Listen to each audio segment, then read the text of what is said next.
শুনো না, বলো। কালকে না তুমি অফিস থেকে তাড়াতাড়ি চলে আসবে। কেন বলো তো, কোনো প্ল্যান আছে তোমার?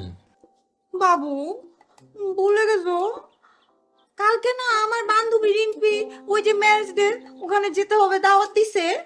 আল্লাহ, আই এম সরি, আমি একদম ভুলে গেছি, আমার না মনে ছিল না। আসলে হয়েছে কি, অফিসের কাজে ব্যস্ত থাকি তো, যার কারণে এইসব কিছু মনে থাকে না। এক্সট্রিমলি সরি জানো। না জান, সরি বলা লাগবে না, কোনো সমস্যা নেই। কিন্তু শুনো, আমাদের কিন্তু যাইতেই হবে। রিম্পি হচ্ছে আমার একদম প্রিয় বান্ধবী তো।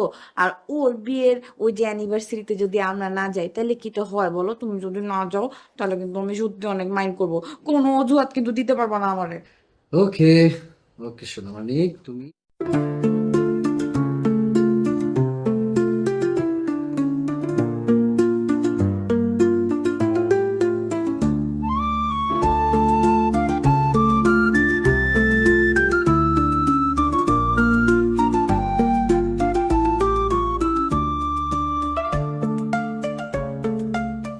হ্যালো। হ্যালো আম্মা, আসসালামু আলাইকুম আম্মা। ওয়ালাইকুম সালাম করিম। জি আম্মা, আপনি কেমন আছেন আম্মা? এই তো বাবা, আছি ভালোই। সংসারের এত কাজকর্ম, ভালো না থাকে কি উপায় আছে বলো?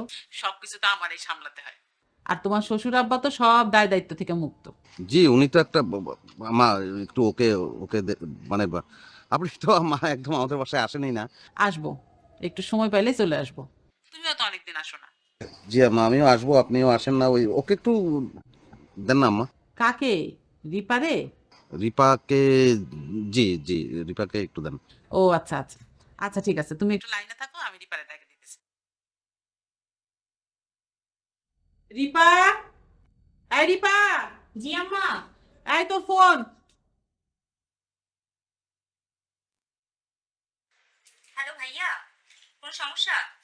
না, আমার কোনো সমস্যা না, আমার কোনো সমস্যা না। তাহলে কার সমস্যা? সেটা তোমার আপুকে জিজ্ঞেস করো। ও, তার মানে খবর খারাপ। তাই তো বলি, আপুর সেলফোন বন্ধ কেন?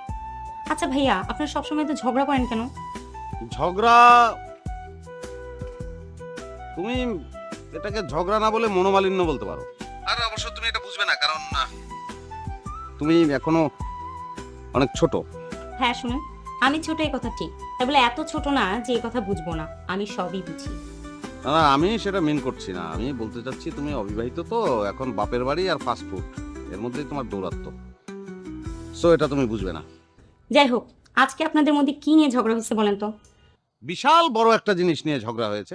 তোমার আপু আমাকে একটা মোমবাতি আনতে বলেছিল, আমি সেটা